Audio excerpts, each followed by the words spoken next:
తెలంగాణలో కాంగ్రెస్ పాలన అస్తవ్యస్తంగా తయారైందని, మూడేళ్లు ఎలా గడుస్తాయో అని ప్రజలు ఆందోళనకు గురవుతున్నారని దుబ్బాక ఎమ్మెల్యే కొత్త ప్రభాకర్ రెడ్డి ఆందోళన వ్యక్తం చేశారు.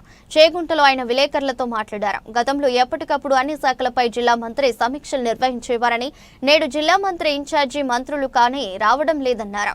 పాఠశాలలు ప్రారంభమైన సమీక్షలు లేవన్నారు.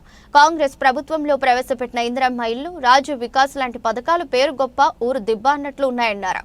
ఇల్లు కడితే డబ్బులు మంజూరు చేయాల్సిన ప్రభుత్వం 60 గజాల ఇల్లే ఉండాలనే నిబంధన పెట్టి ఇల్లు కట్టకుండా చేస్తున్నారని అన్నారు. యువకులకు ఉపాధి కల్పిస్తామని ప్రవేశపెట్టిన రాజీవ్ యువ వికాస్ పాత లేకుండా పోయిందన్నారు.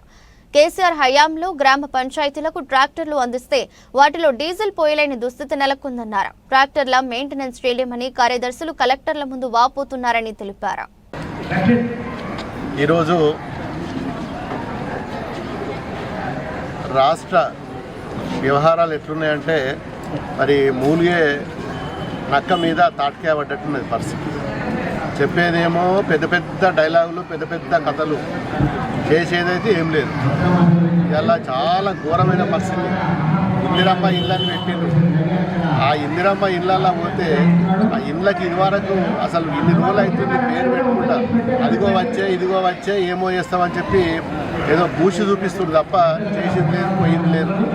మరి ఇందిరమ్మ ఇల్లు లీస్ట్ పెడితే లీస్ట్లో రానోళ్ళు కూడా ఇవ్వాలి.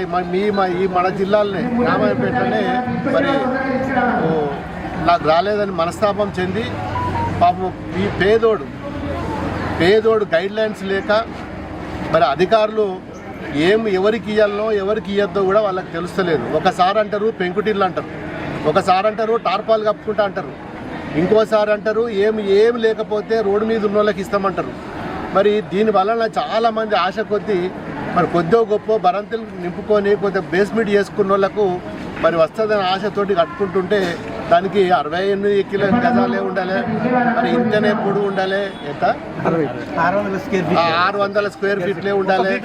1 ఫీట్ తక్కువ ఉండద్దు. 1 ఫీట్ ఏంది అసలు? అది అట్లుంటుందా? ఎక్కడన్నా వ్యవహారం అట్లుంటుందా? అట్లుంటుందా?